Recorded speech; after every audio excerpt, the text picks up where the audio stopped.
قابل صد اعزاز و احترام علماء کرام، مدرسین و معلمین مکاتب و مدارس دینیہ، السلام علیکم ورحمۃ اللہ وبرکاتہ۔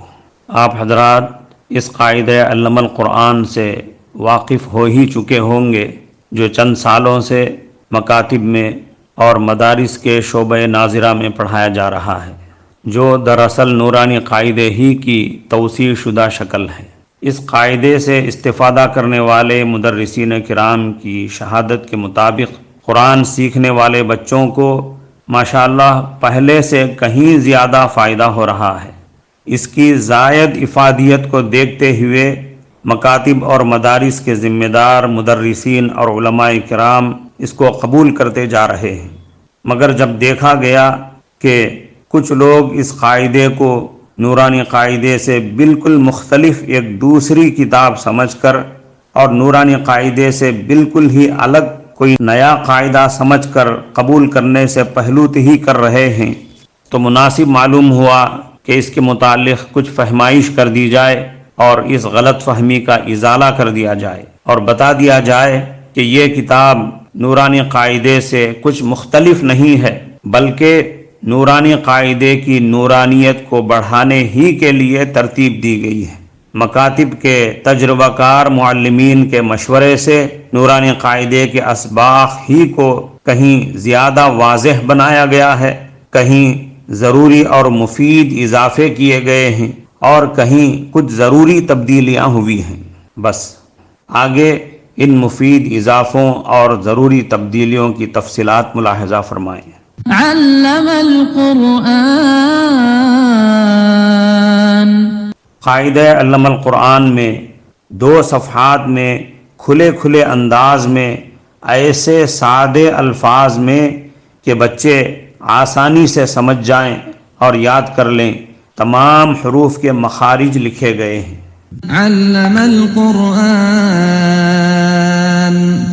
قاعدہ بغدادیہ اور یسرنا القرآن جیسی قدیم کتابوں سے یہ سلسلہ چلا آ رہا ہے کہ حروف تہجی سے پہلے نقطوں کی پہچان کرائی جاتی ہے، تاکہ حروف تہجی میں پہنچنے سے پہلے ہی بچوں کو مفردات کے نقطوں کا تعارف ہو جائے کہ نقطے کیا چیز ہیں اور حروف تہجی میں آنے والے نقطوں کی زیادہ سے زیادہ تعداد کیا ہوتی ہے اور کم سے کم کتنی تعداد ہوتی ہے، اور یہ کہ کچھ نقطے اوپر ہوتے ہیں اور کچھ نقطے حروف تہجی کے نیچے آتے ہیں۔ حروف تہجی سے پہلے ہی نقطوں کو ازبر کرایا جاتا ہے تاکہ حروف تہجی میں پہنچنے کے بعد نقطوں کی تعداد کے ساتھ حروف کو یاد رکھنے میں مدد ملے۔ نورانی قاعدے میں نقطوں کی پہچان کے اس سبق کو حروف تہجی کے بعد ایک چھوٹے سے خانے میں رکھا گیا ہے۔ قاعدہ علم القرآن میں اس کو قدیم ترتیب کے مطابق حروف تہجی سے پہلے رکھا گیا ہے اور بالکل کھلے انداز میں رکھا گیا ہے تاکہ بچے اس کو دیکھنے اور پڑھنے میں پوری دلچسپی لیں۔ علم القرآن، نورانی قاعدے کا سائز کسی قدر چھوٹا ہونے کی وجہ سے حروف تہجی کو 2 صفحوں میں لکھا گیا ہے۔ قاعدہ علم القرآن میں حروف تہجی کو ایک ہی صفحے میں رکھ دیا گیا ہے تاکہ حروف تہجی کی اہمیت بھی ملحوظ رہے اور سہولت بھی ہو جائے۔ یہاں یہ خاص بات ملحوظ رہے کہ نورانی قاعدے کے چند نسخوں میں حروف تہجی میں یا کے نقطے لکھے گئے ہیں اور چند نسخوں میں نہیں لکھے گئے ہیں۔ علماء کرام اور خصوصاً مکاتب میں پڑھانے والے حفاظ و علماء کرام سمجھ سکتے ہیں کہ یہ پڑھنے والے بچوں کے لیے کس قدر تشویش کی بات ہے اگر ایک ہی مکتب میں دونوں قسم کے نسخے آ جائیں اور بچے اس پر سوال کر دیں کہ ایک کتاب میں تو یا کے نقطے لکھے گئے ہیں اور دوسری کتاب میں حروف تہجی میں یا کے نقطے نہیں لکھے گئے ہیں، تو اس کا کیا جواب دیا جائے؟ کون سے نسخے کو صحیح قرار دیا جائے اور کون سے نسخے کو غلط قرار دیا جائے؟ یا کے نقطوں کے بغیر چھاپنے والے نقطوں کے بغیر ہی چھاپتے رہیں گے اور نقطوں کے ساتھ پرنٹ کرنے والے یا کے نقطوں کے ساتھ ہی پرنٹ کرتے رہیں گے۔ یہ سلسلہ یوں ہی چلتا رہے گا۔ اس پر قابو پانا بہت مشکل ہے۔ اس لیے قاعدہ علم القرآن میں نقطوں کے ساتھ اور نقطوں کے بغیر یا کی دونوں شکلیں درج کر دی گئی ہیں، تاکہ بچوں کو ابتدا ہی میں یہ ذہن نشین ہو جائے کہ یا کے دو نقطے ہوتے ہیں، اور یہ بھی ذہن نشین ہو جائے کہ کہیں کہیں یا نقطوں کے بغیر بھی لکھی جاتی ہے۔ علم القرآن، حروف تہجی کے بعد جو حروف تہجی کا امتحان رکھا جاتا ہے، ہم نے اس کو ذرا کھلے انداز میں پورے صفحے میں پھیلا کر رکھا ہے۔ مرکبات میں ملے ہوئے حروف کی شکلوں کو ہم نے مرکبات کے سبق میں مرکبات کے ساتھ ساتھ درج کر دیا ہے۔ اس میں طلباء کے لیے سہولت بن گئی ہے کہ اوپر نیچے دونوں چیزیں ساتھ ساتھ نظر آ رہی ہیں۔ علم القرآن، قاعدہ علم القرآن میں حرکات کے اسباق شروع ہونے سے پہلے ہی حرکتوں کی پہچان کے عنوان سے ایک مستقل سبق بنایا گیا ہے، جس میں زبر زیر پیش والی تمام حرکتیں اور جزم تشدید وغیرہ کا تعارف کرا دیا گیا، اور اسی کے ساتھ تمام متحرک شکلوں میں آنے والے الف کو درج کر کے حمزے کے نام سے شروع میں ہی مشق کرا دی گئی، تاکہ آئندہ کہیں بھی اور کسی بھی سبق میں الف پیش او، الف دو زیر ان نہ کہیں، حرکت والے ہر الف کو حمزہ ہی کہیں۔ علم القرآن، نورانی قاعدے میں بلکہ تمام قاعدوں میں حروف مدہ کے اسباق اور کھڑی حرکتوں کے اسباق الگ الگ لکھے گئے ہیں۔ پھر جب طلباء کھڑی حرکتوں کے اسباق میں پہنچتے ہیں تو ان کو وہ اسباق پڑھاتے ہوئے حروف مدہ کا حوالہ دیا جاتا ہے کہ کھڑا زبر برابر ہے الف مدہ کے، جیسے با کھڑا زبر با، با الف زبر با۔ کھڑا پیش برابر ہے واو مدہ کے، جیسے با کھڑا پیش بو، با واو پیش بو۔ کھڑا زیر برابر ہے یائے مدہ کے، جیسے با کھڑا زیر بی، با یا زیر بی۔ اس طرح کھڑی حرکتوں کے سبق میں پہنچنے کے بعد حروف مدہ کا جو حوالہ دیا جاتا تھا اب اس کی ضرورت نہیں رہی۔ ہم نے علماء کرام کے مشورے سے علم القرآن میں دونوں اسباق کو ضم کر دیا ہے۔ کھڑا زبر اور الف ما قبل زبر دونوں اسباق ایک ساتھ، کھڑا پیش اور واو ساکن ما قبل پیش دونوں سبق ایک ساتھ، کھڑا زیر اور واو ساکن ما قبل زیر دونوں اسباق ایک ساتھ، جیسا کہ آپ یہاں دیکھ رہے ہیں۔ قاعدہ چھپ کر منظر عام پر آنے کے بعد جب علماء کرام نے دیکھا تو ان اسباق کو بہت پسند فرمایا۔ علم القرآن، قاعدہ علم القرآن میں تشدید کے سبق کو ایسے واضح انداز میں بنایا گیا ہے کہ قاعدہ بیان کر کے الفاظ میں تشدید کی حقیقت سمجھانے کی ضرورت نہیں، بلکہ سبق پڑھنے کے دوران ہی تشدید کی حقیقت واضح ہو جائے۔ چونکہ نون اور میم میں غننے کی بنیاد بھی تشدید ہی ہے، اس لیے قاعدہ علم القرآن کے تشدید والے سبق میں نون مشدد اور میم مشدد کی زائد مثالیں دی گئیں، تاکہ نون مشدد اور میم مشدد میں غننے کی اچھی خاصی مشق ہو جائے۔ علم القرآن، نورانی قاعدے میں قلقلہ کے سبق میں قلقلہ کا عنوان دینے کے بجائے جزم کا عنوان دیا گیا ہے، پھر لفظ جزم کے بعد قوسین میں لفظ سکون درج کیا گیا ہے۔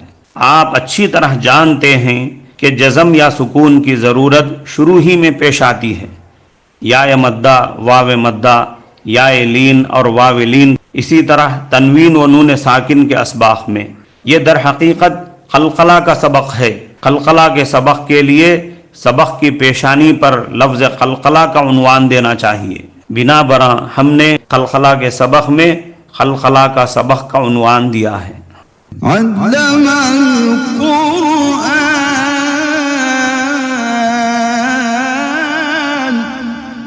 مکاتب کے بچوں کے لیے 14 حروف شمسی اور حروف قمری کا یاد کرنا عادتاً مشکل ہے، جبکہ اس سبق کو سمجھنے سمجھانے کے لیے حروف اخفاء یا حروف حلقی اور حروف یرملون کی طرح حروف شمسی اور حروف قمری کا سہارا لینا چنداں ضروری نہیں ہے۔ سیدھے سادے انداز پر اتنا سمجھا دینا کافی ہے کہ الف لام سے شروع ہونے والے الفاظ میں اگر الف کے بعد والے لام پر جزم ہو تو وہ لام پڑھنے میں آئے گا، اگر لام خالی ہو تو وہ لام نہیں پڑھا جائے گا۔ اس طرح ہم نے جید علماء کرام اور مکاتب کے تجربہ کار مدرسین کے مشورے سے اس سبق میں حروف شمسی اور حروف قمری درج کرنے کی بجائے وہ مختصر اور سہل طریقہ اپنایا ہے۔ اس طرح یہ سبق طلباء کے لیے اب بہت آسان ہو گیا ہے۔ کتاب منظر عام پر آنے کے بعد مکاتب کے اساتذہ کرام نے اس طریقہ کار کو بہت پسند کیا ہے۔ علم القرآن، نورانی قاعدے میں تختی نمبر 14 پر را کے سبق کی مشق میں رب ارجعونی جیسی چند ایسی مثالیں دی گئی ہیں جن میں اس سبق میں بیان کیے گئے قاعدے کی روح سے را کو باریک پڑھنا چاہیے، کیونکہ رب ارجعونی، قرطاس، مرصادا وغیرہ ان مثالوں میں رائے ساکنہ سے پہلے زیر ہے، مگر علماء کرام جانتے ہیں کہ یہاں را کو باریک پڑھنے کی خاص شرائط نہ پائی جانے کی وجہ سے ان مثالوں میں را کو باریک پڑھنے کے بجائے پر پڑھا جائے گا، اور وہ خاص قاعدہ جو علم صرف سے تعلق رکھتا ہے، جو خاص اصطلاحی الفاظ پر مشتمل ہوتا ہے، عام مبتدیوں کی سمجھ سے بالا تر ہونے کی وجہ سے یہاں اس کو بیان نہیں کیا جا سکتا ہے۔ اس لیے قاعدہ علم القرآن میں را کے سبق میں ایسی مثالوں کو درج نہیں کیا گیا۔ نورانی قاعدے میں را کو پر باریک پڑھنے کے سبق میں چند ایسی مثالیں درج کی گئی ہیں جن میں رائے ساکنہ سے پہلے زیر ہونے کے باوجود اس را کو پر پڑھنا ہوگا، کیونکہ اس میں رائے ساکنہ کے بعد حروف مستعلیہ آئے ہوئے ہیں، جیسے مرصادن، قرطاسن، فرقتن کی را۔ اس لحاظ سے را کے سبق سے پہلے حروف مستعلیہ کا تعارف ضروری ہے، اس لیے قاعدہ علم القرآن میں را کے سبق سے پہلے حروف مستعلیہ کے سبق کا اضافہ کر کے حروف مستعلیہ کی پہچان کرا دی گئی اور اس کی مشق بھی کرا دی گئی۔ اس کے بعد جب طلبہ را کے سبق میں یہ مثالیں پڑھیں گے تو ان کو سمجھنے میں سہولت ہو جائے گی۔ را کے سبق میں رائے ساکن سے پہلے جزم والے الفاظ کی بھی چند مثالیں درج کرنا ضروری تھا، اس لیے ہم نے قاعدہ علم القرآن میں ایسی چند مثالیں درج کی ہیں جس کو آپ اسکرین پر دیکھ سکتے ہیں۔ علم القرآن، نورانی قاعدے میں لفظ اللہ کا سبق صفحے کے آخر میں نیچے صرف 3 سطروں میں بنا ہوا ہے۔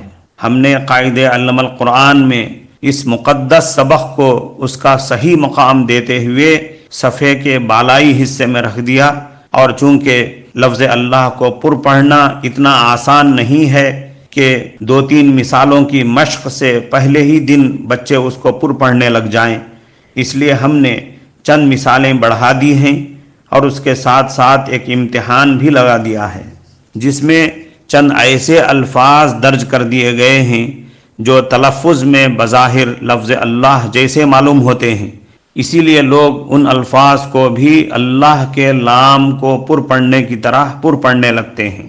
امتحان کی شکل میں دونوں قسم کے الفاظ درج کر کے دونوں کا فرق سمجھا دیا گیا ہے، ملاحظہ فرما لیں۔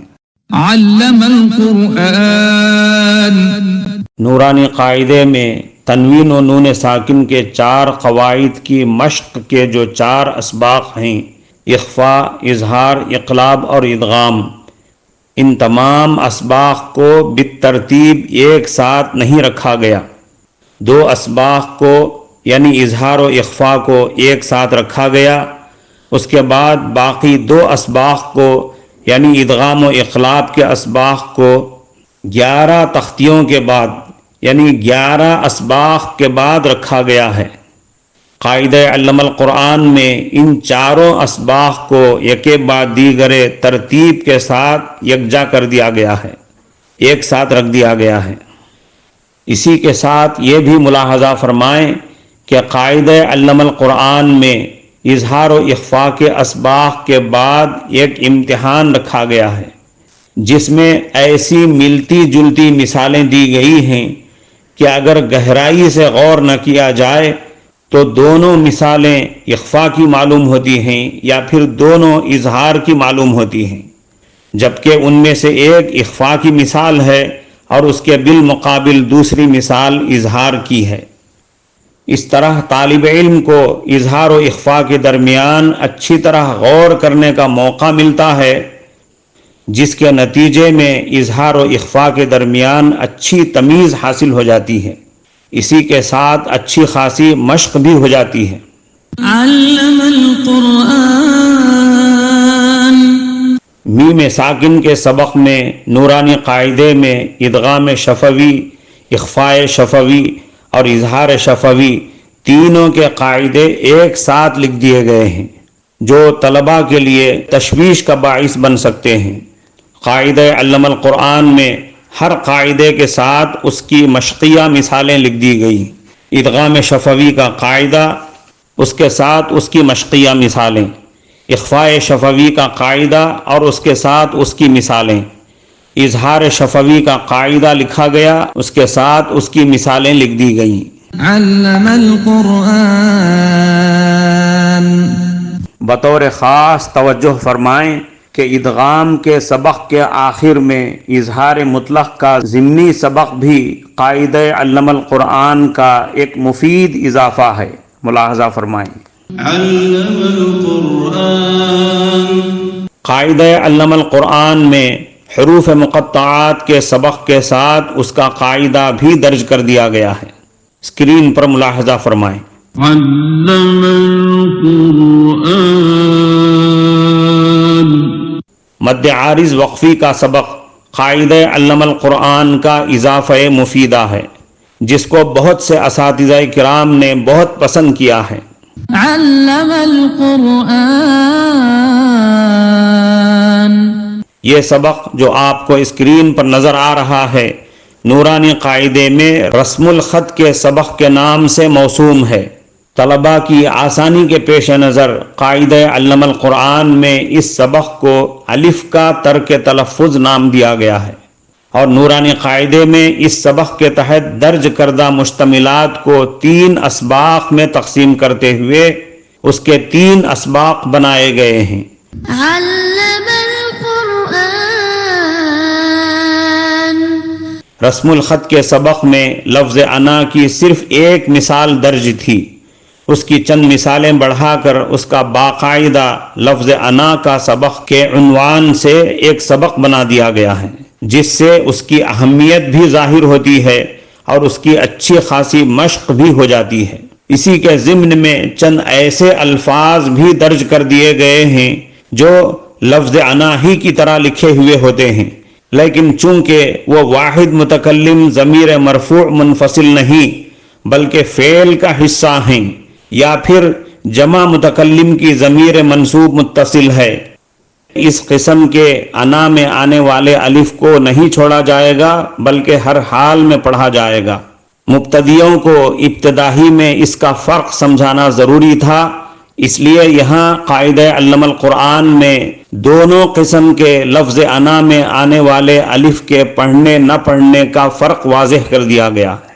علم القرآن نورانی قاعدے میں رسم الخط ہی کے سبق میں واو اور یا کے ترک تلفظ کی مثالوں کو شامل کر دیا گیا۔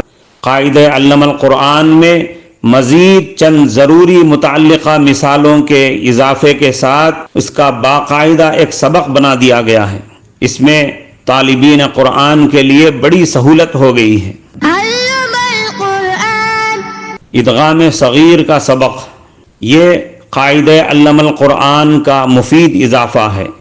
حفظ کے طلباء کو ایسا پڑھتے ہوئے سنا گیا ہے کہ وہ ارکم معنا جیسی تشدید ما قبل ساکن الفاظ میں ساکن حرف کو حرف مشدد میں ادغام نہیں کرتے ہیں، اس لیے ضروری معلوم ہوا کہ ایک قاعدے کے تحت ایسے چند الفاظ کی مشق کرا دی جائے، چنانچہ اس کے لیے ایک باقاعدہ سبق بنا دیا گیا۔ اسکرین پر ملاحظہ فرمائیں۔ علم القرآن وقف کے سبق میں ایسے کئی الفاظ کا اضافہ ضروری تھا جن پر وقف کرنے میں عموماً حفاظ بھی غلطی کر جاتے ہیں، جیسے نون مشدد، میم مشدد، رائے مشدد، واو مشدد، یائے مشدد، واو متحرک، یائے متحرک، اور جزاءً، نداءً، بناءً جیسے دو زبر والی تنوین والے الفاظ ہیں۔ وقف کے سبق میں ایسے الفاظ درج کر کے ان کی مشق کرائی گئی ہے۔ خاص بات یہ ہے کہ قاعدہ علم القرآن کے وقف والے سبق میں وقف کرنے اور وقف نہ کرنے کی دونوں صورتوں کو ایک دوسرے کے مقابل رکھ کر اچھی طرح واضح کر دیا گیا ہے کہ وقف کرنے کی صورت میں لفظ کو کس طرح پڑھا جائے گا اور وقف نہ کرنے کی صورت میں لفظ کو کس طرح پڑھا جائے گا، جس سے طلباء کو بڑی سہولت ہو گئی ہے۔ اسکرین پر ملاحظہ فرمائیں۔ علم القرآن وقف اور وصل کے بعض اہم مقامات۔ یہ سبق قاعدہ علم القرآن کا ایک مفید اضافہ ہے۔ قرآن مجید میں بعض ایسے مقامات ہیں، یعنی بعض ایسے الفاظ ہیں جن سے آیت شروع ہوتی ہے مگر آیت کے پہلے لفظ کے پہلے حرف پر کوئی حرکت نہیں ہے، جیسے سورہ طٰہٰ میں اشدد بہ ازری اور سورہ یاسین میں اتبعوا من لا یسألکم۔ اشدد کے حمزے پر پیش نہیں ہے اور اتبعوا کے حمزے کو زیر نہیں ہے۔ ایک عام ناظرہ خواں شخص اس آیت کو زبر سے شروع کرے یا پیش سے یا زیر سے، اس کے لیے بڑی تشویش کی بات ہے۔ اور بعض ایسے الفاظ آئے ہیں جن کے شروع میں متحرک حمزہ وصلی ہے، صرفی قاعدہ معلوم نہ ہونے کی وجہ سے ملا کر پڑھنے کی صورت میں اس کو حمزہ قطعی کی طرح حرکت کے ساتھ پڑھ دیا جاتا ہے، جیسے اذهب، استکبر اور اجتباہ وغیرہ۔ ایسے چند الفاظ اس سبق میں جمع کیے گئے ہیں اور ان کی مشق کرائی گئی ہے۔ علم القرآن نون قطنی کا اہم سبق قاعدہ علم القرآن کا ایک مفید اضافہ ہے۔ اس کے مشتملات کو دیکھنے سے اندازہ لگایا جا سکتا ہے کہ یہ سبق کتنا ضروری اور کتنا اہم ہے۔ علم القرآن کلمات قرآنیہ مخصوصہ۔ اس سبق میں نورانی قاعدے کی تختی نمبر 18 اور تختی نمبر 12 کے الفاظ کا خلاصہ درج کیا گیا اور اسی کے ساتھ چند ایسے الفاظ کو بھی جمع کیا گیا ہے جن میں لگاتار 2-3 لفظوں میں 2-3 مد جمع ہو جانے کی وجہ سے یا پھر مسلسل 2-3 لفظوں میں غنہ، اخفا اور مد ایک ساتھ جمع ہو جانے کی وجہ سے ان الفاظ کو کما حقہ نہیں پڑھا جاتا۔ غنہ کیا جاتا ہے تو اخفا رہ جاتا ہے، غنہ اور اخفا دونوں کیے جاتے ہیں تو مد چھوڑ دیا جاتا ہے، جیسے فَلْيُؤَدِّ الَّذِي اؤْتُمِنَ أَيَّمَّا تَدْعُو أَسَاءُ السُّوءَ أَن كَذَّبُوا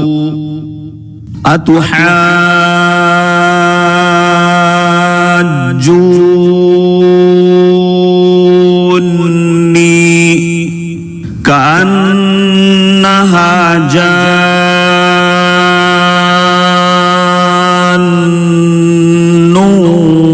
ولا مدبرا ولم يعقب هماز مشاء بنميم ولا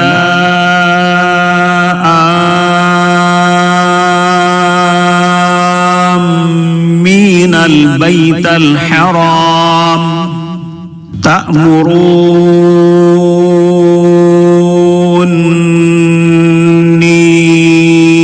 أعبد فمن يأتيكم بماء معين.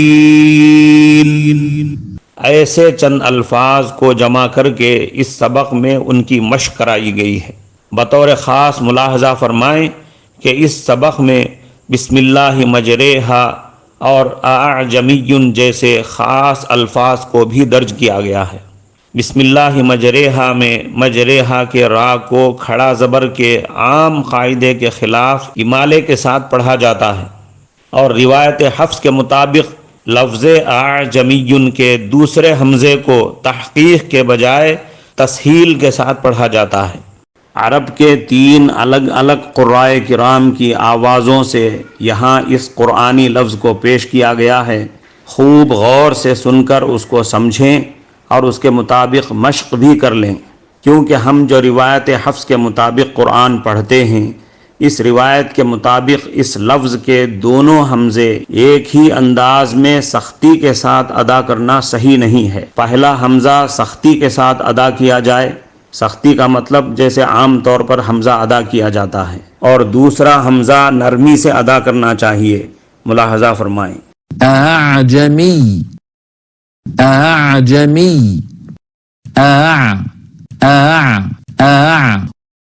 اعجمی اعجمی وعربی اعجمی اعجمی وعربی ولو جعلناه قرآنا أعجميا لقالوا لولا فصلت آياته أعجمي وعربي. خاص طور پر حفظ کے امیدوار ناظرے کے طلباء کو ابتدا ہی میں ان الفاظ کی طرف توجہ دلانا ضروری ہے. علم القرآن.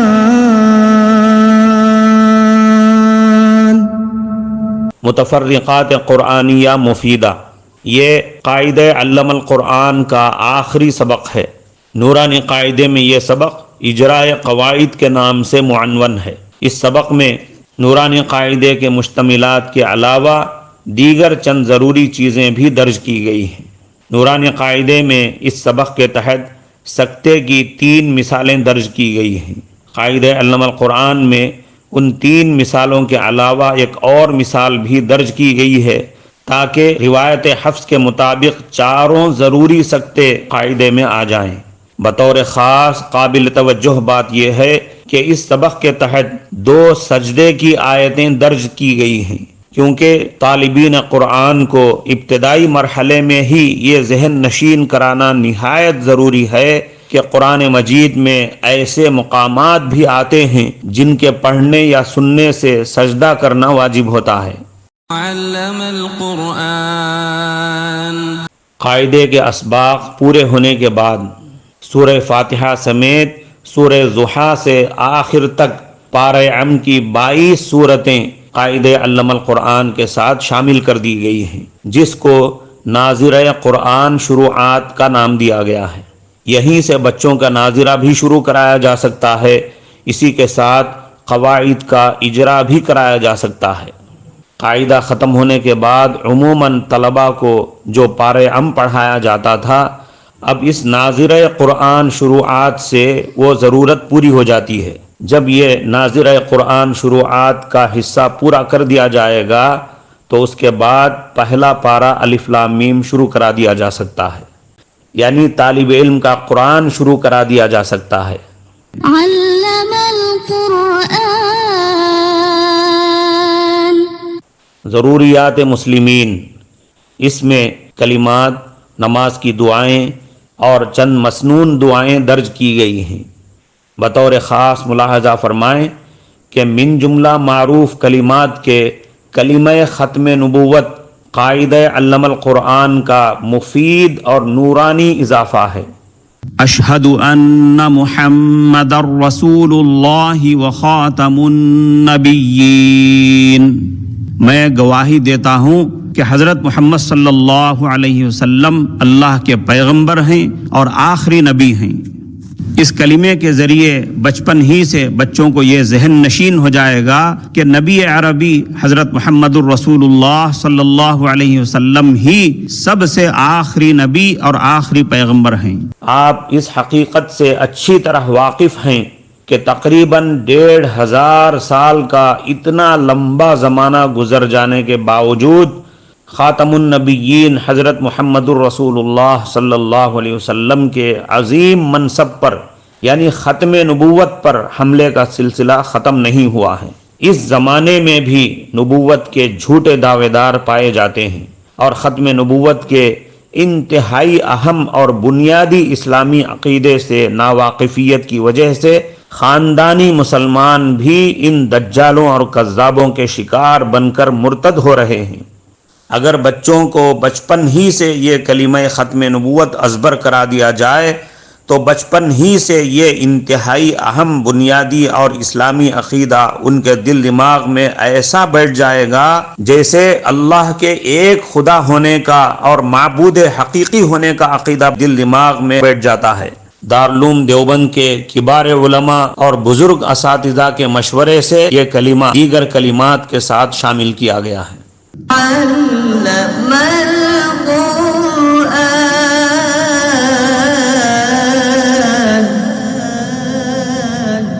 چونکہ مکاتب کے اکثر طلباء اردو زبان لکھنے پڑھنے سے ناواقف ہوتے ہیں، اس لیے قاعدہ علم القرآن کے آخری حصے میں پوری کتاب کے جملہ قواعد رومن انگلش میں درج کر دیے گئے ہیں۔ اس سے طلباء کے لیے بڑی سہولت ہو گئی ہے۔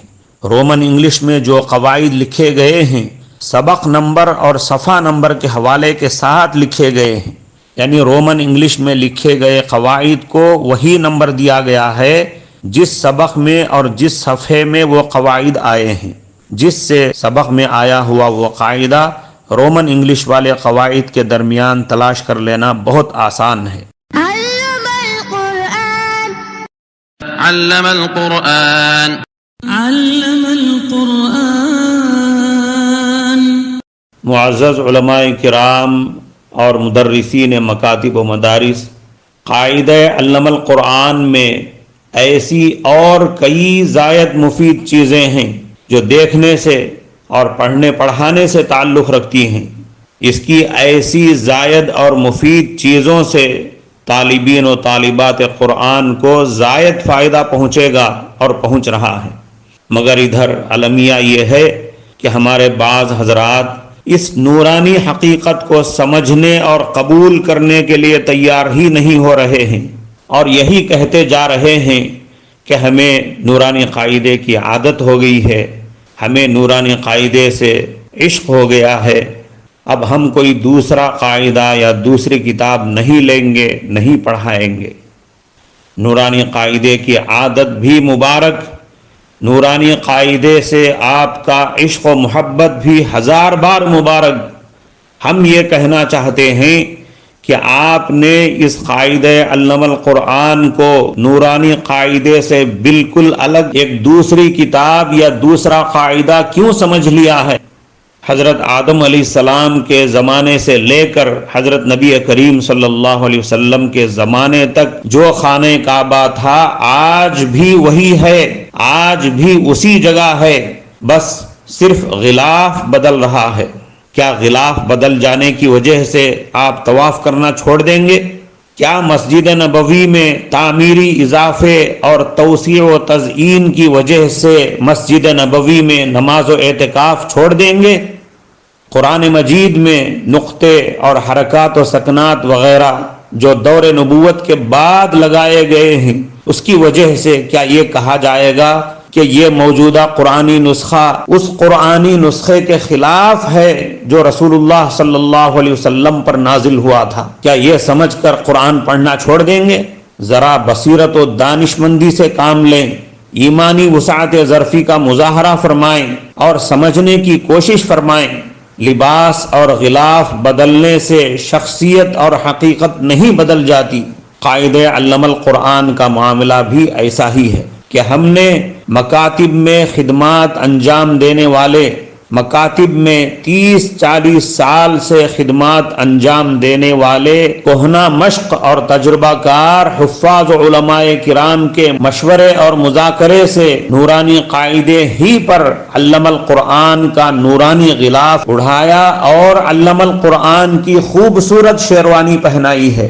بس علم القرآن۔